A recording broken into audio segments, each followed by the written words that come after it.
அகர முதல எழுத்தெல்லாம் ஆதிபகவன் முதற்றே உலகு. உலகம் யாவையும் தம்புள ஆக்கலும் நிலைபெறுத்தலும் நிக்கலும் நீங்கள அழகில விளையாட்டு உடையாரவர் தலைவர் அன்னவர்க்கே சரண் நாங்களே. நன்மையும் செல்வமும் நாளும் நல்குமே, திண்மையும் பாவமும் சேர்ந்து தேயுமே, ஜன்மமும் மரணமும் இன்றி தீருமே, இம்மையே ராமா என்ற இரண்டெழுத்தினால்.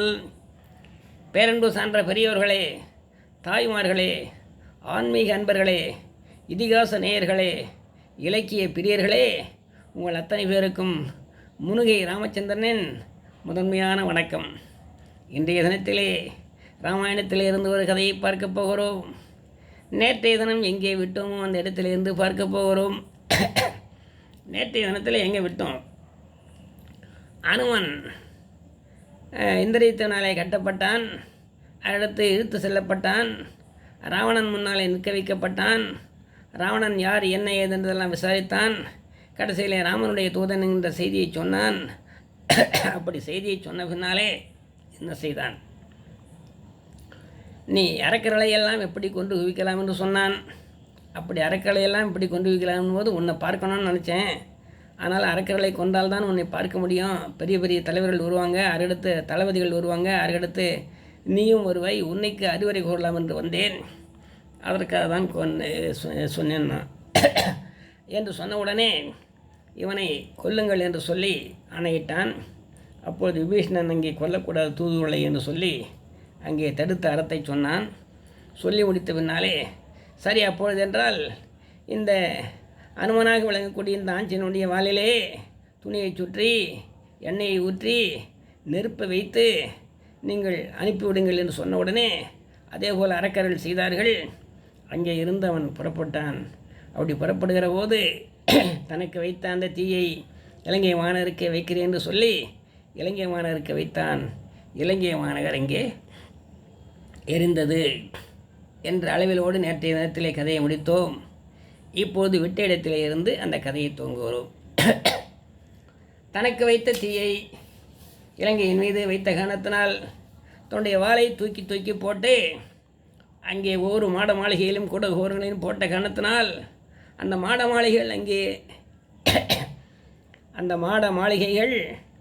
அங்கே எரிய ஆரம்பித்தன. கூட கோபுரங்கள் அங்கே எரிய ஆரம்பித்தன. இலங்கை எரிந்ததால் அந்த சூடு தாங்காமல் கடல் கொதித்தது. கடல் கொதித்ததால் மீன்கள் இறந்தன. புகை வானை நோக்கி சென்றதால் தேவலோகமே இருண்டு போனது போல் ஆகிவிட்டது. சோலைகளெல்லாம் கருகி போயின. பறவைகளெல்லாம் பறவைகளுடைய கூடுகளெல்லாம் கருகி போயின. ஆயுதக் கிடங்குகள் உருகி எக்கு உருண்டாயின. புகையாலே வெள்ளியங்கிரி என்று சொல்லக்கூடிய அந்த மலை கருங்கரி என்று ஆகிவிட்டது. பார்க்கடல் கருங்கடலாக மாறியது. வெள்ளை அன்னப்பறவைகள் கருப்பு அன்னங்களாக மாறியது. அஷ்டதிக்கு கஜங்களாக விளங்கக்கூடிய வெள்ளை யானைகள் கருப்பு யானைகளாக மாறியது. ராவணன் முதலியோர் என்ன செய்தார்கள்? இப்படி எல்லா இடங்களிலும் ஒரு இடம் கூட விடாமல் இலங்கை முழுவதும் தீப்பற்றி எரிகின்ற காரணத்தினால் நாம் உடனே இங்கிருந்து தப்பிச் செல்ல வேண்டும் என்று சொல்லி அந்த மாட மாளிகையிலே இருந்தவர்களெல்லாம் அந்த ராவணன் முதலியோர் என்ன செய்தார்கள்? ஒரு புஷ்பக வனத்தில் ஏறி தப்பி ஓடினார்கள் என்கின்ற அளவிலோடு கதையை முடித்தோம். விட்ட இடத்திலிருந்து இப்போது கதையை துவங்குகிறோம். ஊரை முற்றுவித்து ராவணனை மனை புக்கது உயர்த்தி ராவணன் மனையில் இருந்தன ஒரு நிலை 7 ஆக ஊரையெல்லாம் கொளுத்தியது. அந்த ராவனுடைய அந்த மாளிகைக்கும் சென்றது. அந்த தீ சென்ற கணத்தால் அந்த ராவனுடைய மாளிகை எரிந்தது.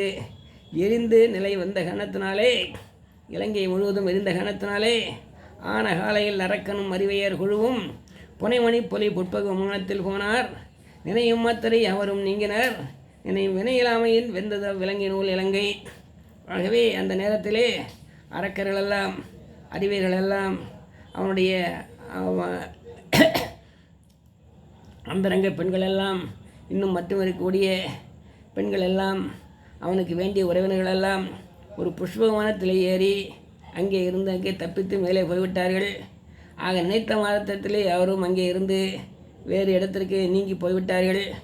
நினையும் வினை இல்லாமையால் வெந்தது இலங்கையினார்.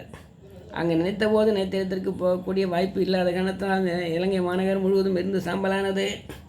நகர் இருந்த காரணத்தை ராவணன் கேட்டான்.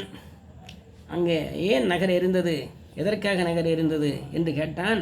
இப்படி கேட்டபோது, இறையோய் தரங்க வேலையின் நெடியவால் இட்டதகளால் குரங்கு சுட்டது இது என்றலும் ராவணன் குவித்தான்.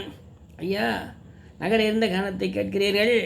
நீங்கள் என்ன செய்தீர்கள்? குரங்குக்கு அந்த வாலிலே துணியை சுற்றி எண்ணெயை ஊற்றி தீயை இட்டு அனுப்பிவிடுங்கள் என்று சொன்னீர்களே, அதனாலே அந்த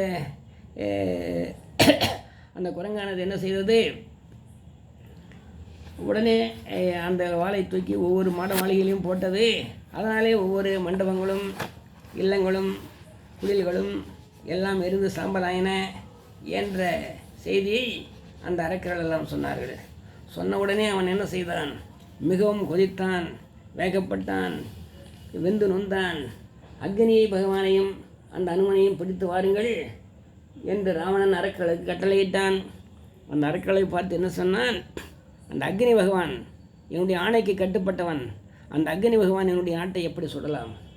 அந்த அக்னியை இந்த நாட்டின் முழுவதும் பரவ வைத்த அந்த குரங்காக வழங்கக்கூடிய அந்த அனுமனையும் உடனே இங்கே பிடித்து வாருங்கள் என்று கட்டளையிட்டான்.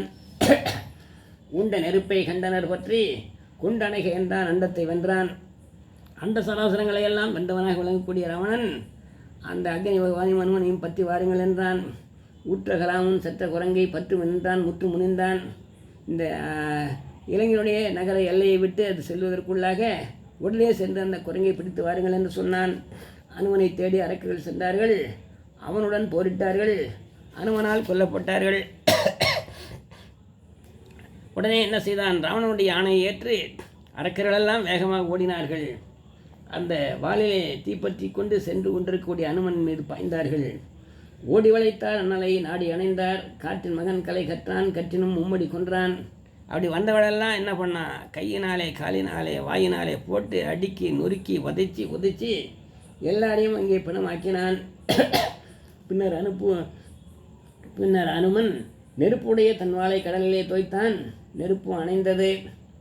சீதை சிறை வைக்கப்பட்டிருந்த அசோகவனை சோலை வெளிப்புறத்தும் உட்புறத்தும் தீயினால் பாதிக்கப்படவில்லை. அனுமன் அசோகவனம் வந்து சீதையை கண்டான். சீதையை தோழ்ந்தான். அனுமனை பார்த்து சீதை மனம் குளிர்ந்தாள். சீதையும் அனுமனும் ஒருவருக்கொருவர் வாய் திறந்து எதுவும் பேசிக்கொள்ளவில்லை. கண்களால் மட்டுமே ஒருவருக்கொருவர் பார்த்து கொண்டார்கள். சீதைக்கு அனுமன் வணக்கம் கூறினான். சீதையும் மௌனமாக வணக்கத்தை ஏற்றுக்கொண்டாள். அசோக வனத்திலிருந்து அனுமன் வடக்கு நோக்கி புறப்பட்டான்.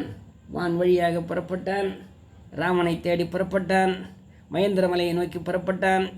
தன்னை அவளோடு எதிர்பார்த்து கொண்டிருக்கக்கூடிய தன்னுடைய சேனாசேனைகளை பார்ப்பதற்காக, தன்னுடைய உற்றார் உறவுகளை பார்ப்பதற்காக, தன்னுடைய உற்ற துணைவிகளை பார்ப்பதற்காக அந்த ஆஞ்சநேயன் என்று சொல்லக்கூடிய அனுமன் இந்த இலங்கையிலிருந்து புறப்பட்டு வடசை நோக்கி சென்றான். பைந்தொடி தல்கள் பணிந்தான். வந்தனை கூறி வான்வழி சென்றான். சீதாபிராட்டுடைய திருவடிகளை தொழுதுவிட்டு வந்தனை சொல்லிவிட்டு வணக்கத்தை கூறிவிட்டு அந்த வான் வழியாக அவன் மீண்டும் பறக்கத் தொடங்கினான். சீதையை வணங்கிவிட்டு புறப்பட்ட அனுமன் ஒரு மலைச்சிகரத்தை அடைந்தான். ராமனை வணங்கி வான்வழியே வடக்கு நோக்கி பயணமானான். வீங்கினன் உலகையெல்லாம் விழுங்கினன் என்ற வீரன் பூங்குழல் தொழுது வாழ்த்தி விசுபடை கடிது போனான். உடனே தகவலை சொல்லணுமே, சீதையை பார்த்து விட்டோம் என்கின்ற அந்த மகிழ்ச்சியான செய்தியை ராமனுக்கு சொல்ல வேண்டுமே. நம் நண்பர்களாக வழங்கக்கூடிய சுக்கிரீவனுக்கும் மங்கதனுக்கும் அங்கே இருக்கக்கூடிய மற்றவர்களுக்கும் சொல்ல வேண்டும் என்பதற்காக வேகமாக அங்கே வான் வழியாக அங்கே பேருருவம் எடுத்து கடிதாக விரைந்து வந்தான். அப்படி வரும் வழிகளே திடீரென்று மைனாக மலை என்று சொல்லக்கூடிய ஒரு மலையானது அவனை தடுத்தது. அப்படி தடுத்த போது அவன் நினைத்தான், நாம் சீதையை தேட புறப்பட்டு போன போது இந்த மைனாக மலை நம்மை தடுத்தது, இங்கே விருந்து உண்டு போய் என்று சொன்னது. இல்லை, நான் ஒரு காரியமாக செல்கிறேன். அந்த காரியம் முடிந்த பின்னால் தான் மீண்டும் வருகிற போது உன்னிடத்தில் விருந்து உண்டு செல்கிறேன் என்று சொன்னேன். ஆகவே அந்த வரும் வழியிலேயே மைனாக மலையை கண்டான். இலங்கை சென்று மீண்ட செய்திகளை சொன்னான் அனுமன். பிறகு மைனாக மலையிலிருந்து அந்த மைனாக மலை தந்த விருந்து எல்லாம் உண்டுவிட்டு அங்கிருந்து புறப்பட்டான் அனுமன். பேரூர் கொண்டு வான்வழியாக புறப்பட்டான். அப்படியே பறந்து கொண்டே வந்தான். கடைசியிலே பறந்து கொண்டே வந்து மகேந்திர மலை என்று சொல்லக்கூடிய மலையிலே வந்து திடீரென்று குதித்தான். விசும்படை கடிது போனான். குண்டிடை குதியும் கொண்டான். அப்படி குண்டின் மேலே வந்து குதித்தான். அப்படி குதித்தவுடனே வானர வீரர்கள் அனுமனை கண்டு வைந்தார்கள். தாய் வர கண்டதன்ன ஒகையின் தலைத்தார் அம்மா அண்ணார்.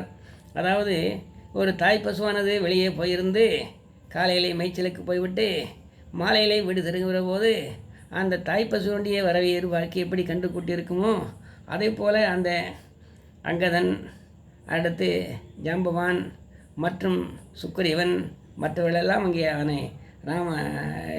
இந்த ஆஞ்சநேயனை எதிர்பார்த்து கொண்டிருந்தார்கள்.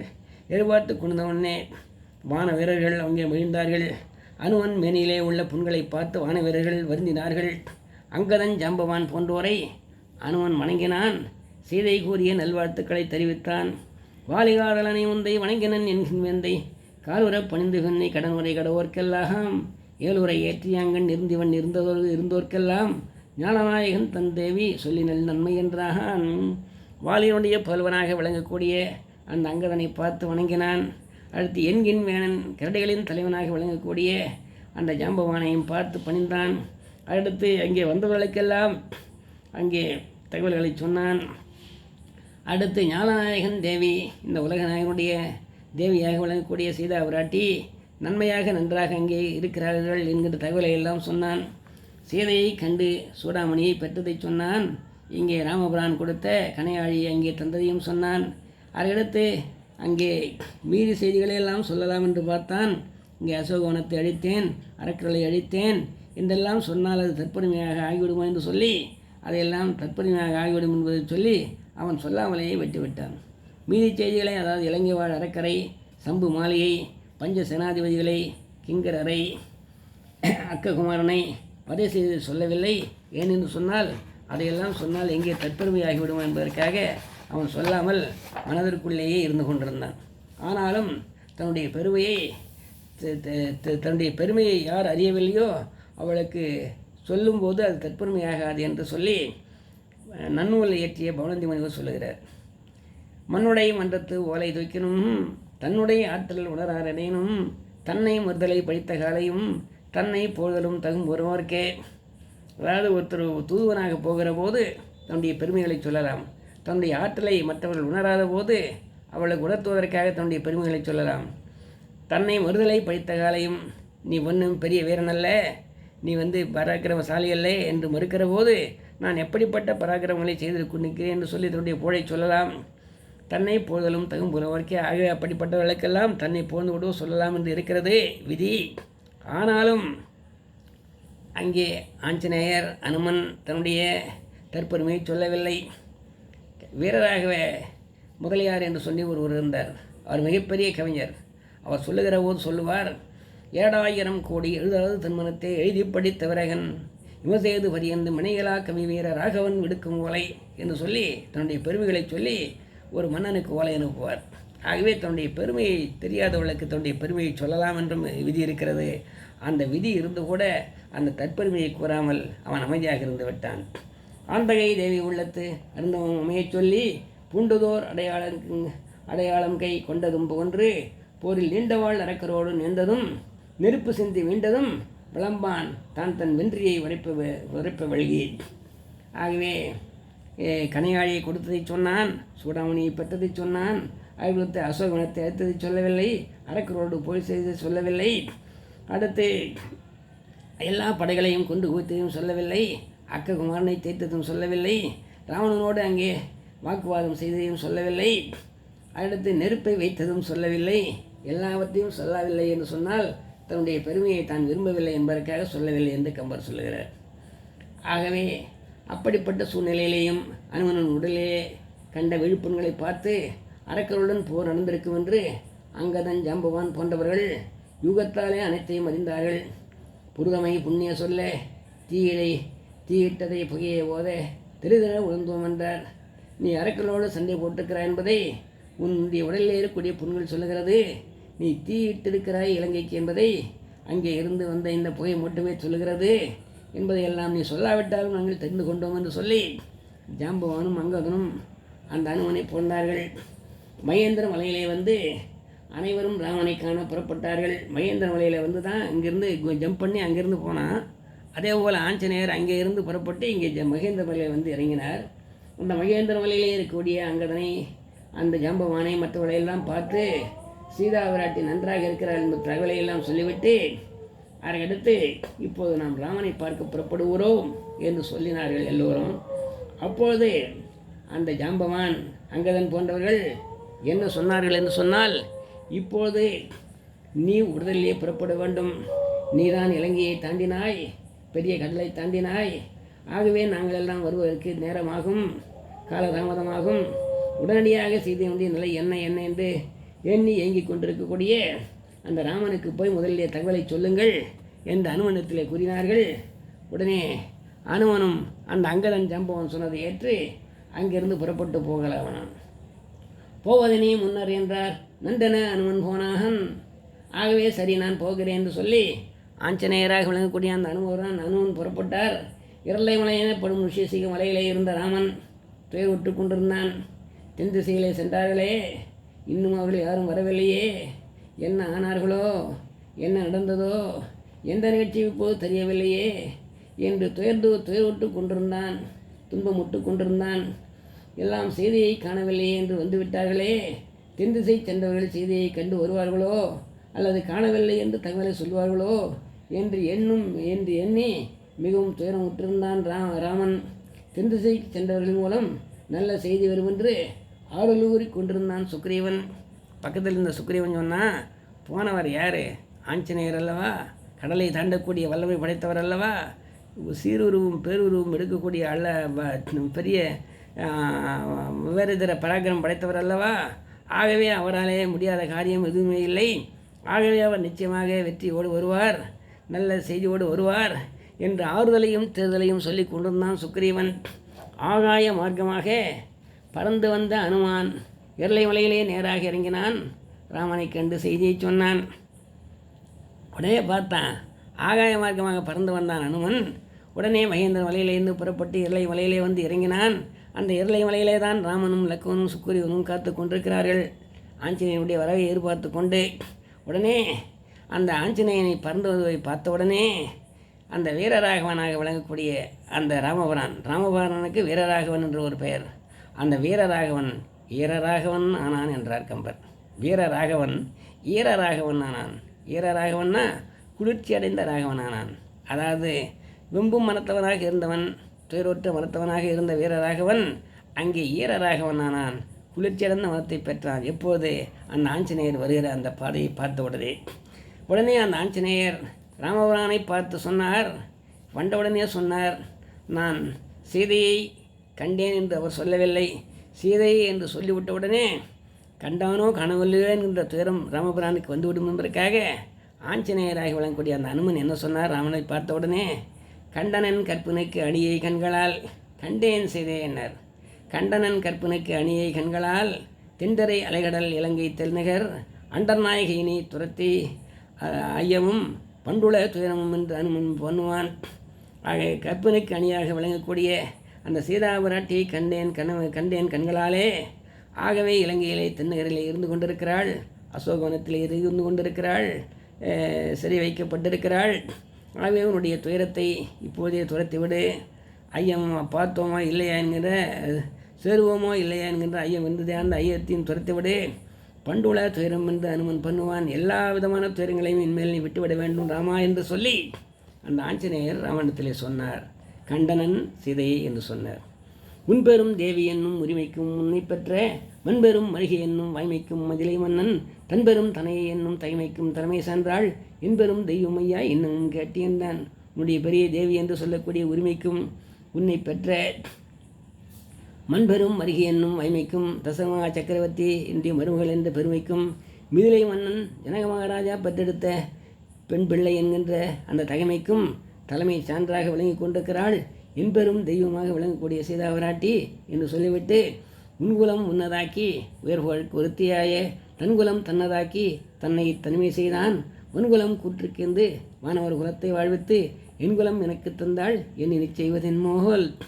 ஆகவே சீதாபிராட்டி அசோகவனத்திலே நலமாக இருக்கின்ற காரணத்தினால், திருச்செடியின்றி துணையினாலே இருக்கிற காரணத்தினால் அவள் இப்போது நலமாக இருக்கிறாள் என்ற செய்தியை கேட்டு எங்களுக்கு ஆறுதல் வந்தது, உனக்கும் ஆறுதல் வந்தது. எல்லா குலத்தையும் அழிவித்து விட்டாள் சீதாபிராட்டி. உன்குலம் உன்னால் சிறப்பு பெறுமாறு செய்தாள். தான் பிறந்த குலத்தை தன் சிறப்பு பெறுமாறு செய்தாள். தன்னை கடத்திய ராவணன் குலத்தை யமனுக்கு தந்தாள். தேவ குலத்தை வாழ வைத்தாள். எனது வானர குலத்தை எவரும் போன்று பேசும் சிறப்பை தந்தாள். இவற்றை விட இனி அவள் செய்யத்தக்கது வேறு என்ன இருக்கிறது? விற்பெரும் தவத்தோல் வேற விங்கு நீர் இலங்கை வெற்பில் நட்பெரும் தவத்தல்லாய நங்கையை கண்டேனல்லேன். இற்பிறப் என்பதொன்றும் இரும்புரை என்பதொன்றும் கற்பனும் பேரதொன்றும் கலைஞரிடம் புரிய கண்டேன்.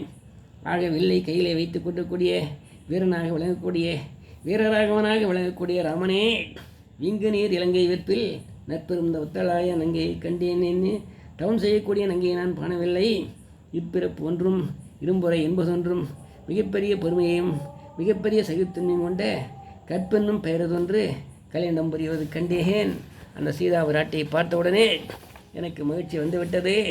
ராமன் இனி துன்பக்கடலிலே துயர மாட்டான் என்கின்ற எண்ணம் வந்துவிட்டது.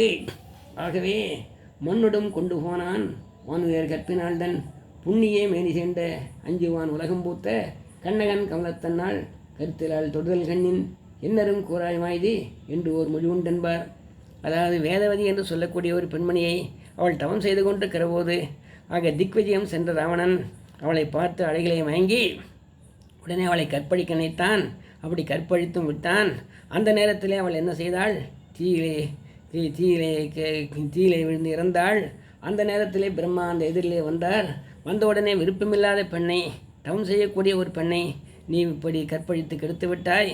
ஆகவே இப்போது உனக்கு ஒரு சாபம் தருகிறேன். விருப்பமில்லாத எந்த பெண்ணை தொட்டாலும் உன்னுடைய தலை சுக்குநூறாகிவிடும் என்று சாபம் கொடுத்தார். அந்த சாபம் இருக்கின்ற காரணத்தை அந்த திருசரியானவள் சீதைக்கு சொல்லியிருக்கிறாள். அந்த சீதை அதனாலே மகிழ்ந்திருக்கிறாள். அதனாலே தனக்கு எந்த விதமான ஆபத்தும் வராது என்று நினைத்து கொண்டிருக்கிறாள். ஆகவே நீங்கள் ஐயத்தை விடுங்கள். இலங்கையை முழுதும் நாடி ராவணன் இருக்க ஏதி புலங்குழை வரையெல்லாம் பொதுவரை நோக்கி போந்தேன். அலங்குதன் சோலை முக்கேன் அவ்வழி அணுங்கன் நாளை கலங்குதன் திரையிற்றாய கண்ணி நீர் கடலில் கண்டேன். அங்கே இலங்கையை தேடி சென்று அசோகவனத்திலே சீதா விராட்டியை பார்த்தேன். கண்ணிலே நீர் வரக்கூடிய அந்த காட்சியை பார்த்து கொண்டிருந்தேன். லக்குவன் ஏற்றிய பன்னகசாலையில் இருந்தாள். ராவணன் வந்தான். இறங்கினான். சீதை கடுமுறைகள் பேசியதை கேட்டு கோவனுடன் அங்கிருந்து வெளியேறினான். அரைக்குமார்கள் சீதையை அதட்டினார்கள். பின்னர் என் மந்திரத்தால் அனைவரும் உறங்கினார்கள். சீதை மாதவி பொடிகள் நிறைந்த இடத்தை அடைந்தாள்.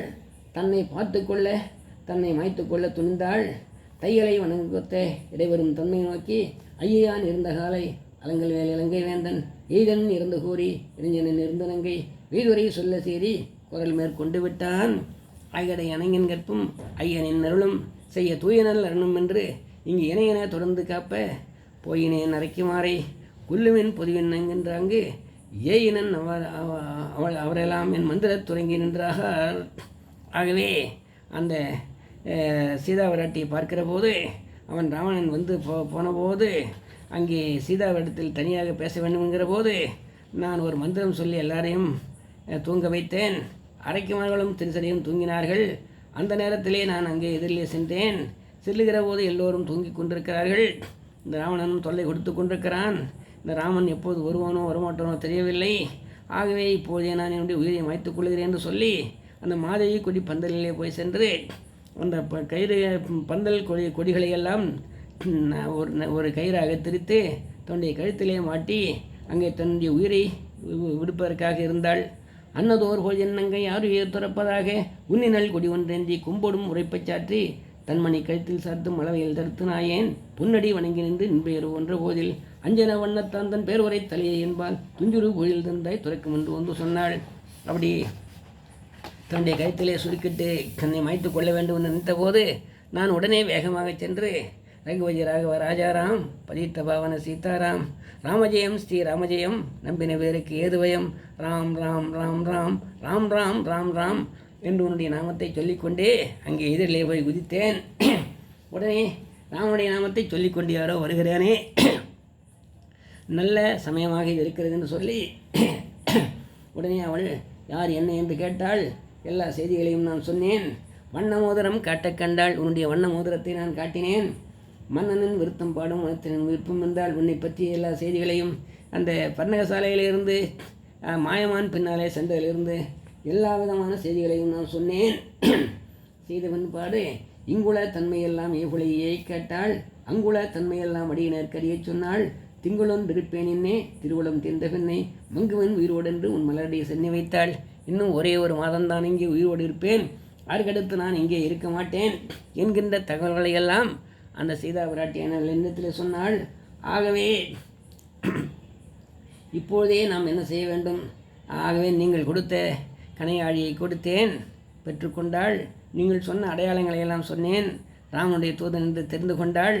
அதற்கடுத்து நீங்கள் சொல்லிய சில குறிப்பு வார்த்தைகளை எல்லாம் சொன்னேன், அதையெல்லாம் பார்த்து கேட்டு ராமதூதன் தான் என்பதை ஐயமில்லாமல் உணர்ந்து கொண்டாள். பிறகுதான் நான் அந்த கணையாழியை கொடுத்தேன், இது என்னுடைய கணவனுடைய ராமனுடைய கணையாழி தான் என்று பார்த்து அங்கே கண்ணிலே ஒற்றி கொண்டாள். பிறகு சீதையானவள் என்ன செய்தாள்? தன்னுடைய கையிலே இருந்த சூடாமணியை கொடுத்து, இதை ராமனிடம் சேர்த்து விடுங்கள், என்னை பார்த்ததுக்கு அடையாளமாக ராமனிடத்தில் சேர்த்து விடுங்கள் என்று சொன்னாள். ஆகவே தான் அங்கிருந்து நான் வந்தேன். வித்தக காண்டி என்று கொடுத்த நான் சூளாமணியை, அந்த சூளாமணியை பெற்ற ராமன் மகிழ்ந்தான். சீக்கிரம் படையுடன் புறப்படுங்கள் என்றான் ராமன் சுக்ரீவனிடம். சுக்ரீவன் ஆணையால் வானர சேனைகள் தென்திசையை நோக்கி புறப்பட்டது. இருளை மலையிலிருந்து புறப்பட்ட வானர சேனை 12ஆம் நாளிலே தென்திசை கடலை வந்து அடைந்தது. அனுமன் வழிகாட்ட வானர சேனை சென்றது. வானர சேனையின் பின்னாலே ராமனும் லக்குவனும் சுக்ரீவனும் அங்கதனும் சென்றார்கள். ஆகவே ஆஞ்சநேயர் சீதையை பார்த்து விட்டார். ஆக சீதையத்திலே பேசிவிட்டார். நாம் கொடுத்த கணையாழியை பெற்றுக்கொண்டார். அவள் கொடுத்த சூடாமணியை இங்கே நம்மிடத்தில் சேர்த்து விட்டார். ஆகவே சீதா விராட்டி உயிரோடு இருக்கிறாள் என்பதையும் பார்த்து விட்டோம். இன்னும் 1 மாதம்தான் உயிரோடு இருப்பேனாருக்கு மேல் இருக்க மாட்டேன் என்ற தகவலையும் சொல்லிவிட்டாள். ஆகவே நாம் அதற்குள்ளாக புறப்பட வேண்டும், இப்போதே புறப்பட வேண்டும். ஒன்றைய செய் நன்றைய செய் இன்றைய செய் என்று சொல்வார்கள். ஆகவே இப்போதே நாம் புறப்பட வேண்டும். 7 படைகள் என்றான். ஆகவே படைகளை எல்லாம் எடுத்துக்கொண்டு சுக்ரீவா நீ புறப்பட வேண்டும் என்று சொன்னார்கள். அப்படி சொன்னவுடனே அங்கே இருக்கக்கூடிய அந்த படைகளெல்லாம், அங்கே வானரப்படைகளெல்லாம், ஆகா சீதை இருக்கும் இடத்தை நாம் தெரிந்து கொண்டோம், ஆஞ்சநேயர் தெரிவித்து விட்டார். இனி அந்த கடலை கடந்து அந்த இலங்கைக்கு சென்று அந்த ராவணனை பார்த்து ராவணனோடு வார்த்தைகளை பேசி அவனுக்கு ஒரு சந்தர்ப்பம் கொடுத்து அந்த சந்தர்ப்பத்தையும் பயன்படுத்தி கொள்ளாமல் போனால் நாம் அவனை போரிட்டு அவனை வென்று அவனை கொன்று பிறகு அந்த சீதா பிராட்டியை நாம் இங்கே மீட்டு கொண்டு வரலாம் என்று எல்லோரும் ஒருமித்த கருத்தோடு சொன்னார்கள். சரி என்று சொல்லி அங்கே ராமபிரானும் சந்தோஷப்பட்டார். அடுத்து லக்ஷ்மணும் அங்கே ஆனந்தமடைந்தான். அடுத்து சுக்ரீவனும் அங்கேருந்து புறப்பட்டார்கள். அந்த இருளை மலையிலே இருக்கக்கூடிய அந்த இடத்தில் இருக்கக்கூடிய சேனரங்களெல்லாம் வனரங்களெல்லாம் எல்லோரும் அங்கே இருந்து புறப்பட்டு நேராக மகேந்திர மலைக்கு செல்ல வேண்டும் என்பதற்காகவும் ஏற்கனவே கிழக்கு மேற்கு வடக்கு என்று சொல்லக்கூடிய திசைகளிலே சென்றவர்களெல்லாம் சேதையை தேடி சென்றவர்களெல்லாம் அங்கே மகேந்திர மலையிலே தான் குவிந்திருக்கிறார்கள். அந்த மகேந்திர மலையிலே இருந்து தான் ஆஞ்சநேயர் அங்கே கடலை தாண்டி இலங்கைக்கு சென்று சீதா பிராட்டியை பார்த்து வந்திருக்கிறார். ஆகவே அப்படிப்பட்ட சீதா பிராட்டியை பார்த்துவிட்டு அவர் வந்திருக்கிற காரணத்தினால் நாம் இப்போது உடனே இந்த காரியத்தை முடிக்க வேண்டும் என்று சொல்லி இருளை மலையிலிருந்து புறப்பட்டார்கள். புறப்பட்டவர்களெல்லாம் நேராக அங்கே வேகமாக புறப்பட்டு மகேந்திர மலைக்கு வந்தார்கள்.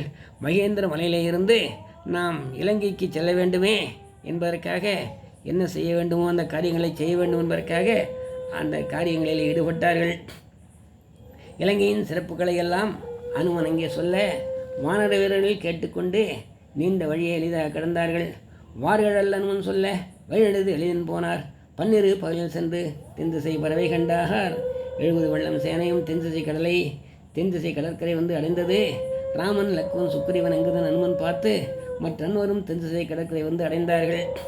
ஆகவே இனி கிளம்ப வேண்டுமென்று எல்லைமலையிலிருந்து புறப்பட்டு மகேந்திர மலைக்கு வந்து அதற்கடுத்து இலங்கையினுடைய கடற்கரை பகுதிக்கீழே வந்து நின்று இந்த கடலை எப்படி கடப்பது என்பதை பற்றி யோசனையிலே சென்று வன்கள் வழி அங்கே எப்படிப்பட்ட வழிகளெல்லாம் செல்ல வேண்டும் என்பதை பற்றியெல்லாம் அந்த அனுமன் சொல்ல அதே போல் 12 பகலிலேயும் சென்று தென்திசை பறவை அந்த வடக்கு அந்த தென்திசையில் இருக்கக்கூடிய இலங்கையினுடைய வடபுறத்து அந்த கடலை சென்று அடைந்தார்கள்.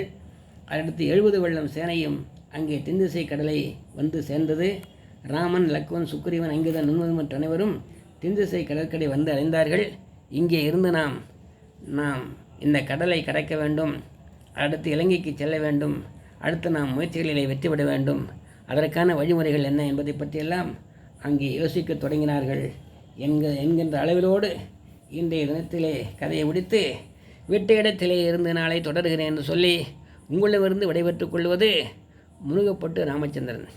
முருகப்பட்டு ராமச்சந்திரன் யான் உங்களுக்கு வைக்கக்கூடிய ஒரே ஒரு சிறிய கோரிக்கை என்ன என்று சொன்னால், ராமச்சந்திரன் முருகன் என்கிற பெயரிலே ஒரு யூடியூப் சேனலை பதிவு செய்திருக்கிறேன். அந்த யூடியூப் சேனலை சப்ஸ்கிரைப் செய்து அடியானை ஆசீர்வதிக்கும்படி கேட்டுக்கொள்கிறேன். வாழ்க வளமுடன் நலமுடன். நன்றி, வணக்கம்.